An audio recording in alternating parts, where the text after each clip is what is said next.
Sir క్షమించాలి. ఒక 30 ఏళ్ళ కుర్రాడు, ఇప్పుడు కూడా కుర్రాడు ఆయన. ఆ 30 ఏళ్ళ కుర్రాడు సడన్గా ఓ పక్కనేమో మామూలుగా లేవు సార్. కమర్షియల్ సినిమాలు డైరెక్టర్లు కథలు ఇన్ని ఉన్నాయి. ఆ బ్రాండింగ్ అంటారు మనకి, డైరెక్టర్స్ బ్రాండింగ్. ఆ బ్రాండింగ్ అందరూ చుట్టుముక్కల మొత్తం అందరూ ఉన్నారు. నిర్మాతలు చూస్తే ఒకళ్ళు జయజాంటి వాళ్ళ మధ్యలో నేను ఒక బిడ్డని, చిన్న పిల్లాడిలాగా ఉన్నా. ఈ పైగా క్లాస్ డైరెక్టర్ నేర్చుకొచ్చా. ఇన్ని ఉన్నాయి.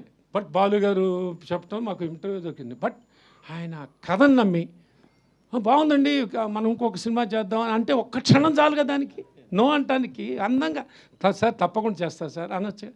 అది ఆయనకి వెంటనే ఆ రోజున అనిపించడం అది నిజంగా నేను నా పూర్వజన్మ అదృష్టం సార్. ఇవాళ రిలీజు అంటే ఆయన అది నమ్మారు. Yes there is something.